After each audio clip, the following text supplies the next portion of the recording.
Our story begins on a dark and stormy night, the kind that rattles the windows and sends shivers down your spine. For our family, it wasn't just a storm that was terrifying. It was the sudden, heart-stopping realization that our beloved dog, Buddy, was gone. The wind had blown the back gate open, and in a moment of chaos, he had slipped out into the raging storm. We searched for hours, calling his name until our voices were raw, our clothes soaked through with rain, and our hearts heavy with a growing dread. The streets were empty, the rain relentless. As the night wore on, a terrible thought began to settle in my mind. He's gone forever. We returned home, defeated and heartbroken, the silence in the house a deafening reminder of our missing family member. The kids cried themselves to sleep, clutching Buddy's favorite squeaky toy. I sat in the dark, staring at his empty bed, tears streaming down my face. How could this happen? The guilt was a physical weight, pressing down on me. I kept replaying the moment I realized the gate was open, 1,000 what-ifs screaming in my head. He was more than a pet. He was our confidant, our playmate, our fluffy shadow that followed us from room to room. The thought of him out there alone, scared and lost in the storm was unbearable. I felt a piece of my heart had been ripped away, and I didn't know how we would ever feel whole again. The days that followed were a blur of sadness. Every morning, the kids would wake up and their first question would be, "Is Buddy home yet?" And every time, I had to shake my head, my own heart breaking a little more with theirs. The house felt so empty, so quiet. No happy barks to greet us at the door, no furry head resting on our laps as we watched TV, no playful pounces in the backyard. We put up lost dog flyers all over the neighborhood, our hopes dwindling with each passing day. The nights were the worst. I'd lie awake, listening for the familiar jingle of his collar or a scratch at the door, but all I heard was the lonely silence. The grief was overwhelming, a constant ache that never went away. It was a profound sense of loss, like a shadow had fallen over our once happy home. We tried to go about our daily routines, but everything was a reminder of him. His food bowl, his leash hanging by the door, the fur still on the corner of the rug where he loved to sleep. The joy seemed to have been drained from our lives, replaced by a persistent, gnawing sorrow. It's a unique kind of pain, losing a pet. They are family, and their absence leaves a void that feels impossible to fill. One evening, as we sat in the living room, the sadness hanging heavy in the air, my grandfather came to sit with us. He was a man of quiet faith, and he could see the despair in our eyes. He didn't offer empty platitudes or tell us to get over it. Instead, he gently opened his well-worn Bible. He said, the Bible tells us in Psalm 34-18 that the Lord is close to the brokenhearted and saves those who are crushed in spirit. He explained that God understands our sorrow. He sees our tears, and he is with us even in our deepest pain. He hasn't forgotten us, and he hasn't forgotten Buddy. Then Grandpa suggested we pray. It felt strange at first, praying for a lost dog. But as he led us, his voice calm and steady, a small flicker of something I hadn't felt in days ignited within me. We didn't demand a miracle. We simply laid our broken hearts before God.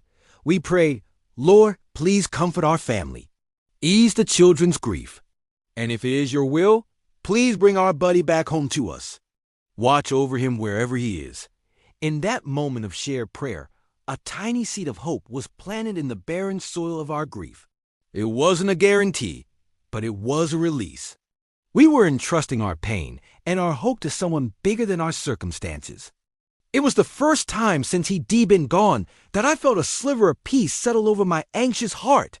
A full week had passed since that stormy night. We were slowly, painfully beginning to accept that Buddy might never come back. The flyers were getting soggy and torn, and the calls had stopped. Then, late one evening, as we were getting ready for bed, we heard it. A faint sound, almost imperceptible at first. Scratch, scratch. At the front door, my heart leaped into my throat. Could it be? I rushed to the door, my hands trembling as I fumbled with the lock. I threw it open, and there he was. Our Buddy. He was thinner, matted with mud, and looked exhausted. But it was him. He just stood there, wagging his tail weakly, as if to say, "I'm home." We all just collapsed onto the floor around him, overcome with emotion. A few moments later, my phone rang. It was the vet from a town over.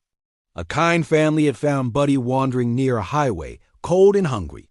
They took him in, and the next day, they brought him to the vet, who scanned for a microchip. And there it was, our information. They had been trying to call, but had been dialing the wrong number until now. It was a chain of kindness, a series of small miracles that led him back to our doorstep at the very moment we had almost given up. He was safe. He was home. The reunion was pure, unadulterated joy. Tears were streaming down everyone's faces, but this time they were tears of overwhelming relief and happiness. The kids were laughing and crying at the same time, burying their faces in his fur. Buddy seemed just as happy to see us, covering us in sloppy, muddy kisses. He limped over to his water bowl and drank for what seemed like an eternity. We wrapped him in a warm blanket and just held him, a tangible, breathing, tail-wagging miracle in our arms. The house was instantly filled with life again. The silence was broken by happy yelps and the pitter-patter of his paws on the floor. It was incredible to see him.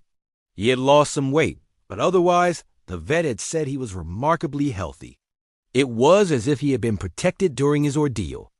Looking at him, curled up in his bed later that night, sleeping soundly and safely, our family felt complete again.